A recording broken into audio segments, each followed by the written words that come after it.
Hi there. This is my review of the first 2 episodes of the second season of The Last of Us, airing now on HBO. I'll tell you up front, I have 3 major points. First, this is amazing both as an adaptation and as a standalone TV series, and any alleged controversies are purely manufactured by clickbaiters. Yes, there are major character deaths and things, but it's just, we live in an age where people are trying to manufacture controversies because they want ad revenue. More broadly, just talking about the show as a whole, or points 2 and 3 both stem from a really good interview that the showrunner and game creator gave.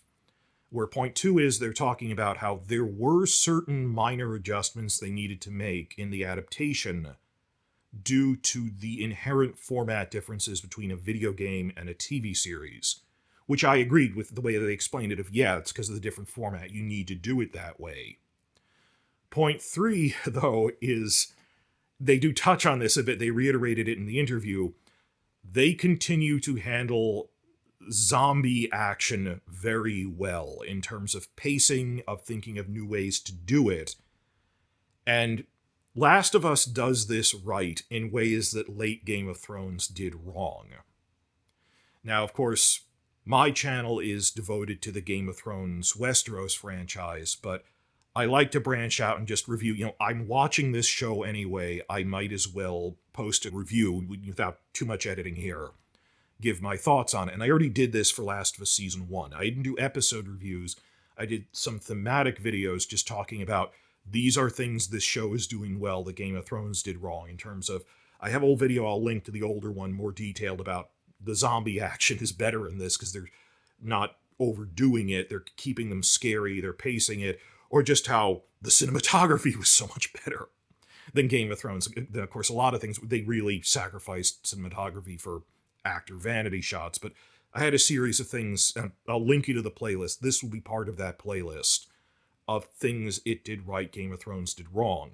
And I've been trying to do this for other shows. I mean, back in the fall, I was doing it for like Penguin and Dune, and I had fun with that. The issue is, my plan was I'll make a half-season review, or like if it's a 10-episode season, episodes 1 to 5, I'll make one big podcast on, and I realized that doesn't really work.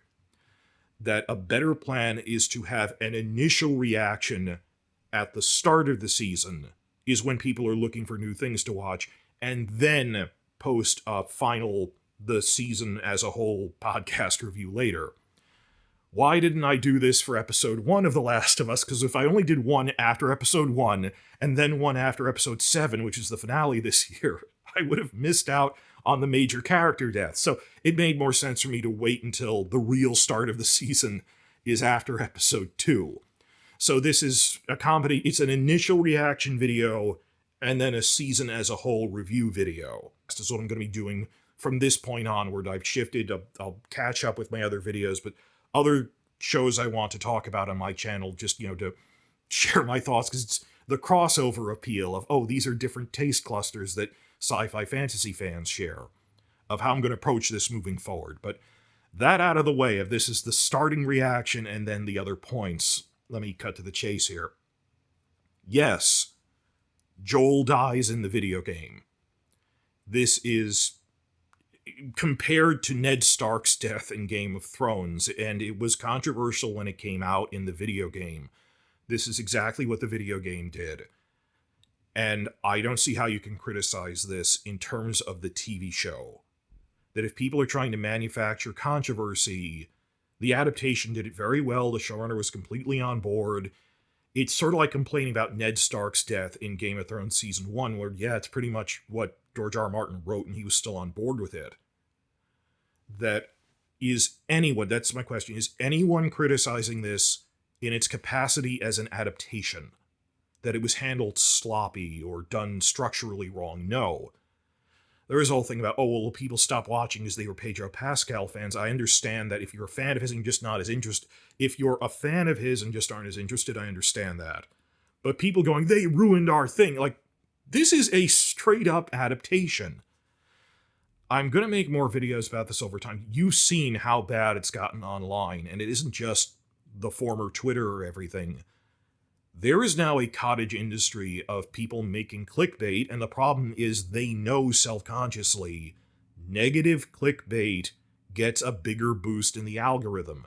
Now, everyone with a phone that can record anything thinks if I make up negative things about something, it will get attention and get boosted in the algorithm. So you're seeing made-up content. You saw this in The Last of Us Season 1.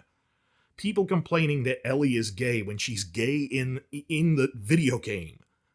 That scene of her dancing with Dina is a shot-for-shot recreation of a scene from the source material.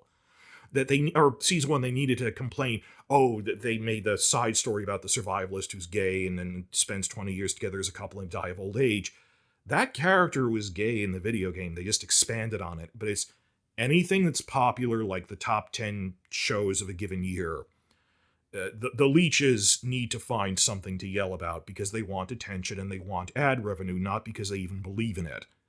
So if anyone's going to say, particularly just the Joel part, this will ruin it was in the source material, nothing was changed. And that's also my end point of this video, is I'm wondering, given how bad things have gotten online, the meta-level reaction has gotten so intense, are people really going to manufacture this into this, just like the gay couple in Season 1? Are they going to try to make a hatedom around this for ad revenue? Just as we saw them really laying their hooks into House of the Dragon Season 2, which had problems, many of them due to pacing issues during the strike, a last-minute episode cut. Admittedly problems, but I understand why they happened. It wasn't the show's fault, and many people do, but when people started making up factually impossible accusations that the writers intentionally ended without a battle, and like, we know the directors openly said, I was hired to do a battle, and then they cut it at the last minute, due to the studio, that the writers objectively couldn't have chosen that. Are people going to be making shit up about this? I mean, the people who are going, Daemon, they emasculated men's rights types, they emasculated Daemon, because he didn't have much to do at this point in the book. And they're going, they're trying to fulfill some sort of anti-alpha male agenda. Are people going to actually try to say that this TV show killed off Joel because it hates men? Or is all of these androphobe women of the men's rights types, they're going to try co-opt this of they hate Joel's Sigma energy, and he dies in the goddamn video game. This was a straight-up adaptation, and like it or not, I respect the thematic intent behind it, which is it's about the cycle of revenge, that he killed Abby's father, and it was a very controversial thing he did at the end of Season 1, and it's the cycle of revenge and grief and responsibility and things going around.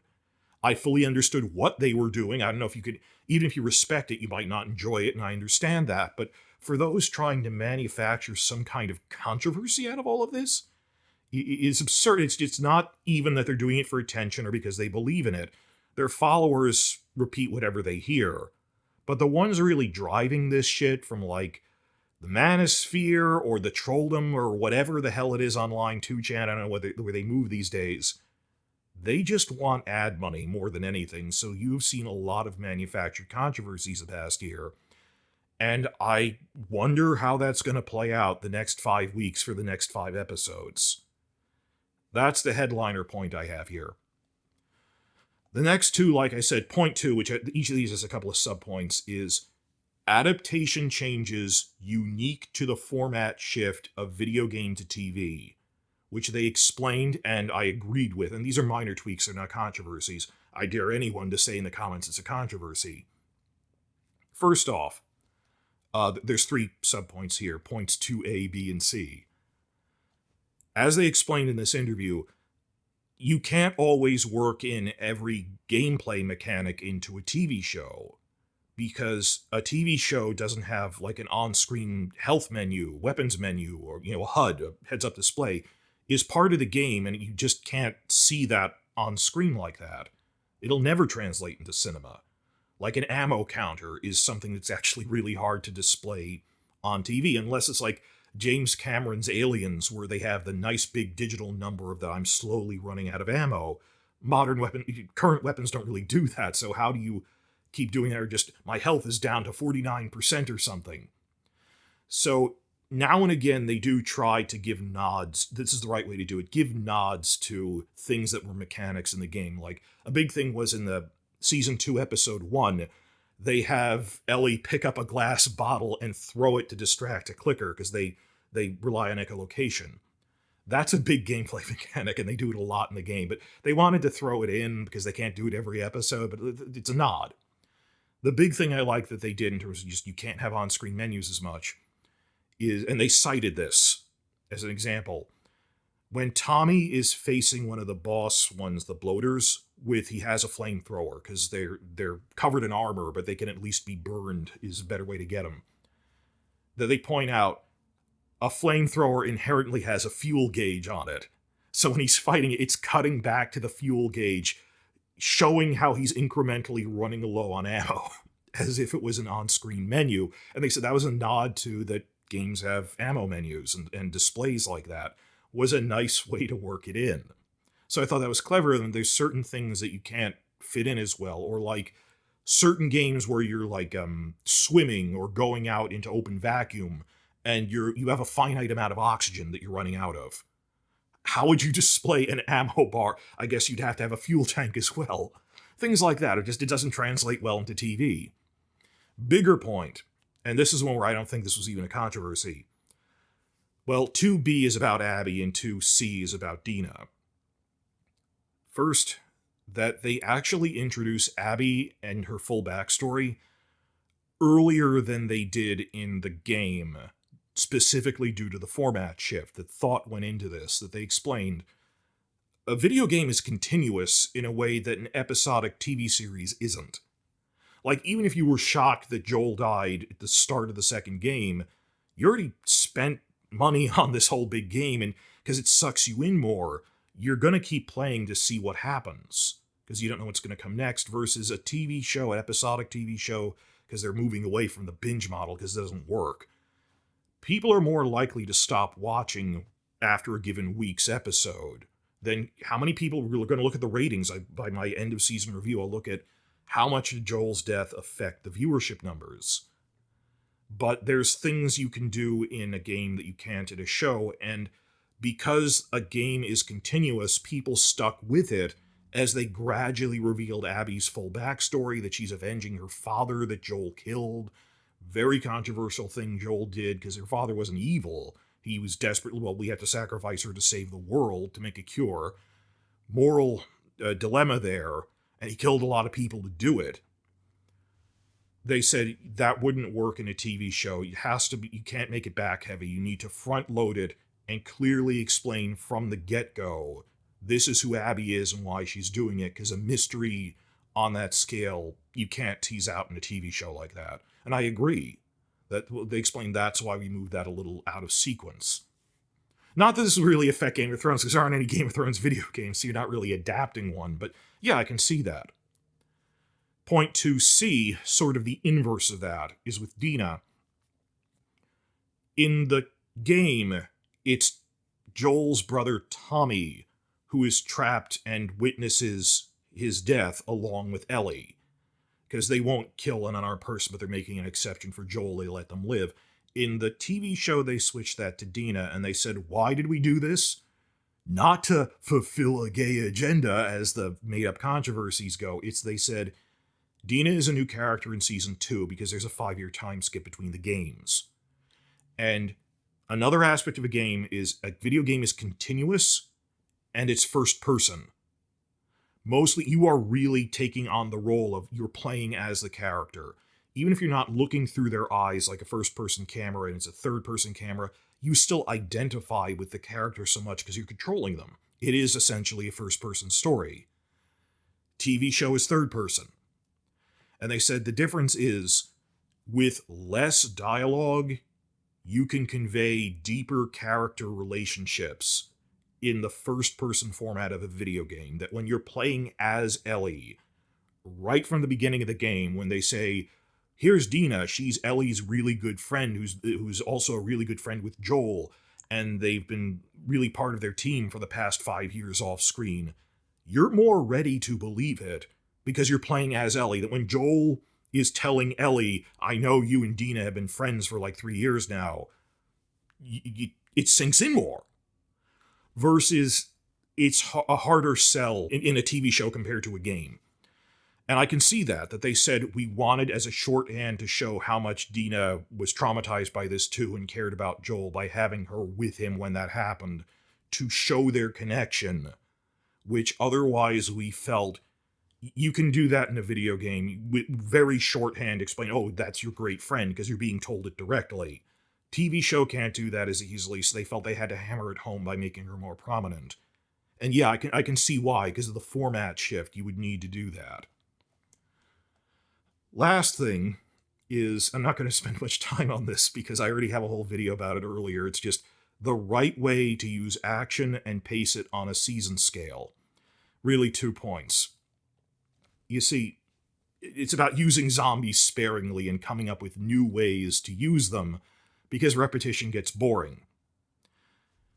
Even though The Last of Us Season 2, in Episode 2, that whole attack on Jackson's pretty much invented. I mean, it's condensing things from the game, but it's basically this invented attack, and so many people on social media I'm seeing comparing this to the big Long Night attack in Season 8, where that isn't how filming works. Of just, this is the right way to do this. But not just Season 8. I mean, going back to Season 5, I didn't think Hardhome was done well, because it's just waves of zombies. And they later admitted, I mean, Sapochnik, who directed that, admitted in the Season 8 commentary, we used up all of our ideas for the zombie whites in earlier seasons, which in retrospect we should have saved for the finale. At the time, people praised it because they skipped to the good stuff. But then what happens when you need it in the finale? That isn't Hardhome is great. You're praising it's because you were impatient for what should have been the climactic battle. And then they had nothing left to do. In contrast, The Last of Us Season 1, they said, we made it a point you don't see them as much, so every time you actually see a clicker, it's still considered scary, that it's not like Joel is just mowing them down. Even fighting just a few clickers is still hard for him. Versus, if you overdo it, eventually it's just Jedi mowing down battle droids and stormtroopers. It's not scary anymore. So, even in Season 1, the one big battle they have, the night battle, where it's backlit by fires, so you can see everything, this underground nest of infected comes out and swarms them, the humans lose that battle. And it's not about, even then, like you go, oh, well, the humans lost Hardhome. You still saw Jon Snow mowing through them with a sword. Because it exists to show off Kit Harington. It's Emmy bait for Kit Harington. So it felt like Jon had plot armor. Similarly, Battle of the Bastards, poorly filmed, the story is nonsense, but wow, look at all the empty spectacle. He's got plot armor.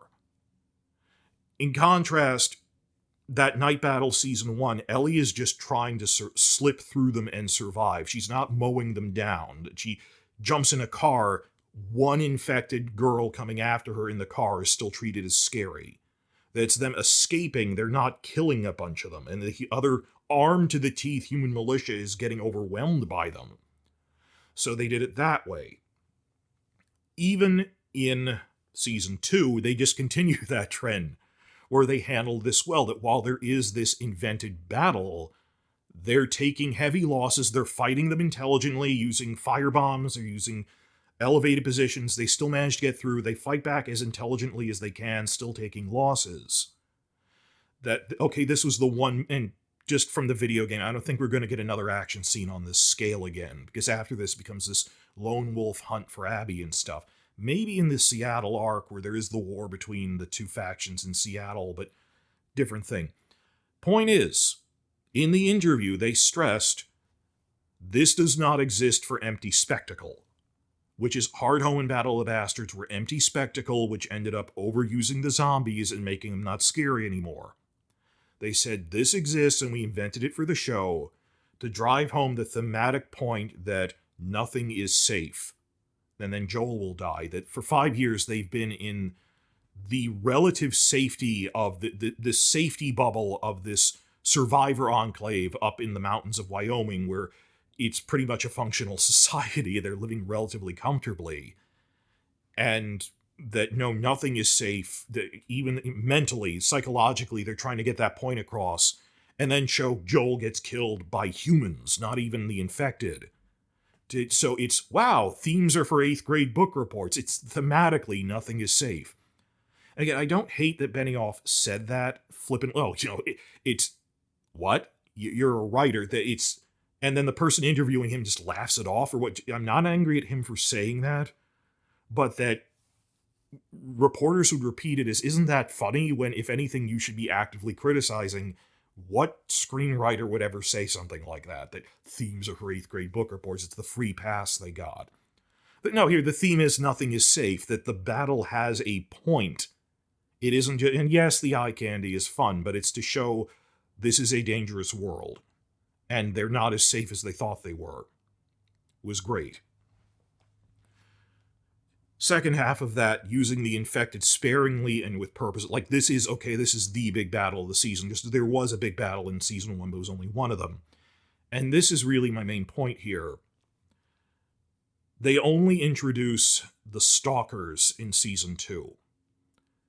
While they were introduced in the first video game that season 1 is based on, and they outright say, we held off on introducing the stalkers until season 2 to have a new form of infected to keep them scary. Again, Sapochnik's complaint that we pretty much used up all of our ideas for the white zombies. By season 5 or something, there was nothing left for the later seasons other than throw more at the screen. But if you use more, they're individually less scary. And in the book, there can be like zombie animals, and other than, it's just more zombies. And the one time they tried to use a zombie polar bear, it came off as cartoonish instead of a real threat, because it was self-indulgent. The one time they tried to use a different form of zombie white was when they had a white giant. And that was like the one interesting part of the Long Night battle in season 8, because it was different. A fight with that zombie giant, which incidentally involved Bella Ramsey. You see what I'm saying here, that they made that a point even in season 1. They said, we show a bloater exactly once instead of overdoing it. It's treated as the boss fight that it is. It's just shrugging off. It takes a full clip from an automatic weapon and doesn't even flinch, and just throws someone around like a rag doll. That the stalkers are actually stage 2 of the infection. They say, well, originally they were the runners, and those things overran the world because they're very infectious. Clickers are stage 3, the point where the fungus plates overgrow their eyes, so they have to rely on echolocation. And they're stronger than stalkers, but they can't see. The stalkers are this dangerous intermediary step, or they can still hunt. And I like the way they have Ellie explained it in the show, where she goes, well, it can't do math, but it can hunt. It has like wolf-level intelligence. So I like the way they handled that they paced everything. Check out my longer video on this, that they handled everything the right way. This is continuing trends from season 1. And what's going to happen in the next 5 weeks? Are we going to see... There were even manufactured controversies about Bella Ramsey doesn't look like the fictional character Ellie of the game. What? There's going to be manufactured controversy about Bella being non-binary and going by they pronouns, about the fact that the main character is gay with Dina. This is a straight-up adaptation, or they killed Pedro Pascal because these man-hating women want it. This is a straight-up adaptation. They're going to even nonsensically, my point is, you will see nonsensical, physically impossible accusations in your comment sections by like people going, HBO chose to kill off Joel when that happened in the game. And this is a shift we've seen because people are trying to take advantage of the algorithm for clickbait the past couple of years. More than since Game of Thrones ended. This happened the last few years. And it was at high levels since last year, with they smell blood in the water and they go after a show even for things they couldn't be responsible for. My mind boggles. What are we going to see in the next 5 weeks as things circulate, and what the narrative that the trolls are going to try to make about this to get clickbait will be about Joel's death? I think it was handled masterfully as an adaptation, and thematically it works as a TV show. We shall see. So like I said, I'm now shifting to a format of when I review other things, I'm making an initial reaction to the start of the season, and then one at the end for the season as a whole. I used to do half point, midpoint of the season. That didn't really work. It's a better idea to do the start. I waited until episode 2 because I knew Joel would die and I wanted to address that. But that's the format I'm going to give here moving forward.